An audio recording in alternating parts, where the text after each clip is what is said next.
खबरों की नई दुनिया न्यूज़ ट्यूबर हिंदी। जिस चैट जीपीटी के बारे में इतने दावे हो रहे थे, आखिर वो किस एग्जाम में फेल हो गया? जिस चैट जीपीटी को दुनिया का दूसरा गूगल बताया जा रहा था, जिस चैट जीपीटी को क्रांति का नया युग बताया जा रहा था, जिस चैट जीपीटी को नई क्रांति के रूप में देखा जा रहा था, आखिर वो चैट जीपीटी कैसे फेल हो गया और किस एग्जाम में फेल हो गया? चैट जीपीटी पिछले कुछ समय में दुनिया भर में पॉपुलर हुआ है। ये आर्टिफिशियल इंटेलिजेंस का एक टूल है जिसे दूसरा गूगल भी कहा जा सकता है। इसके पास दुनिया के हर सवाल का जवाब है। नवंबर 2022 में लॉन्च हुए चैट जीपीटी ने पिछले कुछ महीनों में दुनिया के सबसे मुश्किल एग्जाम को भी पास किया है।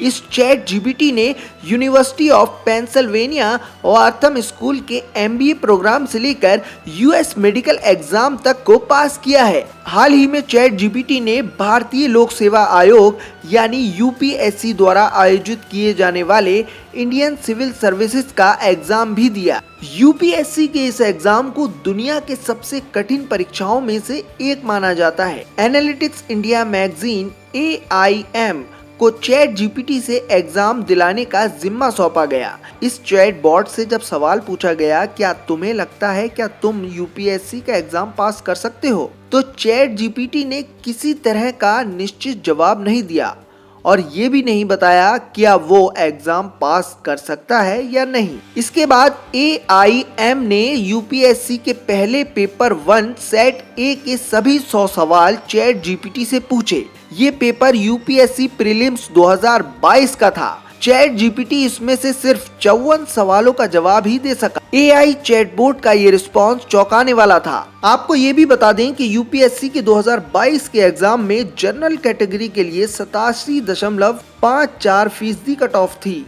जिससे ये पता चलता है कि चैट जीपीटी इस पेपर को पास नहीं कर सका। चैट जीपीटी से जिन सवालों को पूछा गया उनमें geography, economy, history, ecology, general science और करंट अफेयर्स जैसे टॉपिक शामिल हैं। जरूरी जानकारी ये है कि चैट जीपीटी के पास अब तक सितंबर 2021 तक की जानकारी उपलब्ध है और ये करंट अफेयर्स से जुड़े सवालों के जवाब इसलिए नहीं दे पाया, लेकिन इसने जियोग्राफी और इकोनॉमी जैसे मुद्दे से जुड़े सवालों के जवाब भी गलत दिए। चैट जीपीटी ने इतिहास से जुड़े एक सवाल का भी गलत जवाब दिया, जबकि इसके पास सितंबर 2021 तक की जानकारी मौजूद है। वहीं कुछ मल्टीपल चॉइस सवालों में चैट जीपीटी ने एक अतिरिक्त ऑप्शन बना लिया जो ओरिजिनल पेपर में था ही नहीं और इसे नन ऑफ अबव विकल्प बताया। यहाँ गौर करने वाली बात यह है कि यूपीएससी एग्जाम को दुनिया की सबसे कठिन परीक्षाओं में से एक माना जाता है। हर साल करीब 11 से 12 लाख छात्र इसमें बैठते हैं, लेकिन सिर्फ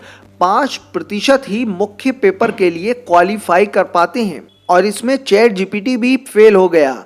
अब इसकी चर्चा तो होना ही है।